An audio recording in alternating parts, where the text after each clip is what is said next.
Good morning, everybody. Why do we have discussions when it comes to e-learning? I remember when I took a couple of courses by e-learning myself, and I remember loathing the discussion feature, to be honest with you. I didn't like it at all, because what I found was most people were just going on and posting and saying, "Oh, I really like your idea," and "Wow, that was very insightful." You know, those sort of like one-liners to show that they're paying attention when they're actually probably not even reading my post. And so I felt like it was pointless. And I'm wondering if there's some of you who feel that way too, because I've been having a look to see at the participation, and your participation on the discussion forums, by the way, is going to be graded. I should let you know that right away. For anybody who thinks that, well, I'll do the assignments because they're getting graded, but the discussions are just optional. No, they're not optional. They're a requirement of the course, and you are going to be getting graded. I didn't grade them in Unit 1 because there was just so much going on with people entering the course and leaving the course and not getting through the orientation and being behind. But by the end of this unit, you're going to be graded on your participation in the discussion forum. So I should let you know that right off the bat. But what are you supposed to get out of these discussions, I guess?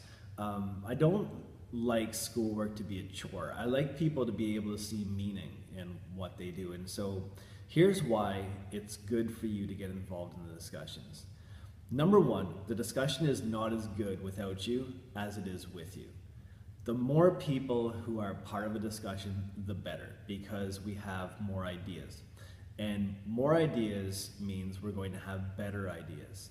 And the more better ideas that we get exposed to, the more interesting the discussion gets. And I mean, judge for yourself. How many of you have ever been part of a discussion, like, you know, for school or not for school, where you found yourself interested in listening to what a person had to say, right? You probably feel that all the time when you watch my videos, right? So we need you. That's the first thing that you need to know, is that you are a necessary part of the discussion. Thing number two, we need you to disagree. We need disagreement. And that's something that rarely happens when there's only a few people who are part of a discussion. Is, you know, people are hesitant to disagree, I find, in general these days. Everyone's worried that they're going to hurt somebody else's feelings in school anyways. Which is weird, because then you go online and the trolls come out, and I think that's what it is, like pent up aggression from not being able to disagree with people in school, and it just kind of like gets out on the internet and, you know, via Twitter and Facebook and everywhere. But we need you to disagree, and here's why. When people disagree with each other, they're then forced to defend their ideas, and by defending your ideas, you make them better.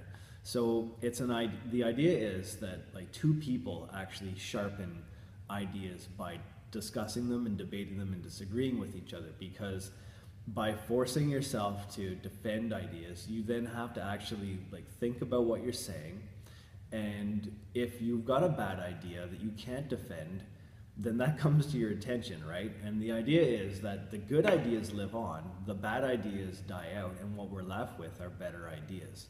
So number one, we need you. Number two, we need you on there disagreeing, all right? In a respectful way. And there's been some really good, like there's been a couple of people who've gotten into like a nice little debate over things, and that has worked out very well, because they handled it in a very respectful way. And I do congratulate those two people for being the first to sort of like go out on a limb and to defend their ideas against each other. It's good. Number three, the reason why we need you to be part of the discussion is because you see things that other people don't see. So your own unique perspective is something that you bring to the table, and the more different perspectives we see, the better. And this is something that you've hopefully been learning about in a course about culture and society and the individual psyche, is that, you know, in this unit looking at identity and individuals, you're different. Even though there are similarities, there are like some pretty big differences between the way that you think and other people think. And so you bring things to the table that other people don't see, and that's really important. It just makes the whole discussion richer. So for those reasons, it's actually very important. And then the fourth reason is because you need it, because it's good to get involved in a discussion, because it brings out your A game. Because it's one thing to post something, just to a teacher, or to write down your own thoughts in a journal, but when you're posting something publicly in front of peers who you respect, and hopefully you respect your peers in the course because you're all college-bound people, you have to actually, you probably have noticed this, you probably take a minute to think about what you're writing before you actually post it, because you want to sound intelligent and you want to sound professional. So that's important as well. It's good for you as a college-bound student to get into that habit of being professional when you're online. Not to say that you're not, because I don't know you guys very well. For all I know, you're extremely professional when you're online, but I just know myself, when I'm out with my friends, my level of vocabulary tends to drop pretty significantly compared to when I'm emailing my boss. So it's good practice for that too. So what I'm going to suggest is, for those of you who have been getting involved in the discussions, keep going, and you're doing great. For those of you who have not been though, get involved in the discussion, because your mark depends on it. If it comes down to that, just do it for marks. But hopefully you'll see that it's actually really important for our little civilization as a whole here, for our little society in this course. You're an important member of it, and we kind of need you, and we all depend on each other to some extent. So I don't want to say that you're letting the group down, but you're kind of letting the group down when you don't participate in the discussions. So anyways, there's my encouragement for you to get on there and start posting it. I've been making changes to the course now to try to make things a bit more interesting. The most recent one is getting on there and using defense mechanisms to explain why things aren't your fault. Hopefully you get a little kick out of that. That's the whole point of it, is that it's going to be more interesting than just getting on and give your thoughts on the particular reading that we covered. I'm trying to make things a bit more interesting and a bit more creative for you, and I hope that you're finding it interesting. Let me know, by the way, if you've got any suggestions as to how I could improve the course. And I'm not just saying that, I mean it seriously. If there's anything that you would like to do, or anything that you think could be done better, by all means get in touch. A few people have actually emailed me about different things. One person emailed me asking me to slow down the course a little bit. And that's a legitimate concern.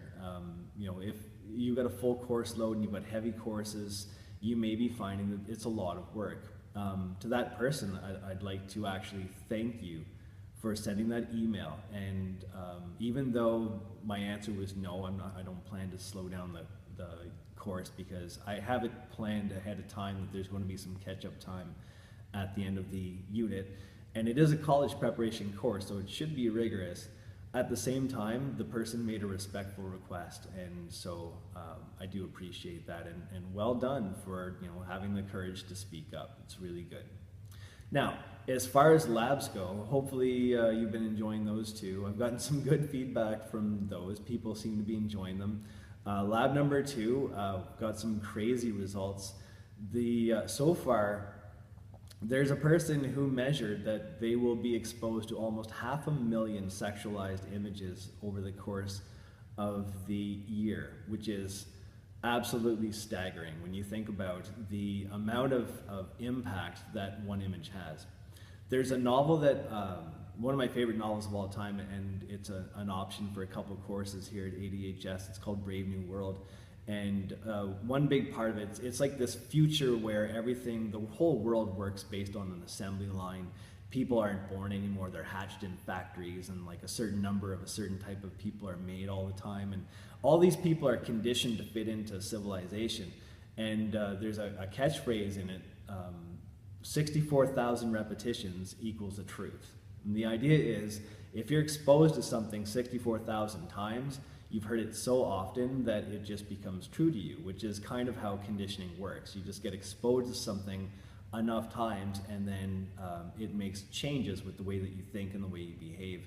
So if 64,000 repetitions equal the truth, I wonder what is the impact of 400,000 images of sex being, bombarded, well, not being bombarded on you, that's the reverse way that should be said, being bombarded with that many images every year. And then the next step would be to maybe like calculate that over the course of your teenage years, these formative years when your perspective on the world and your identity is forming. Just imagine like the sheer impact that media has on people, on individuals.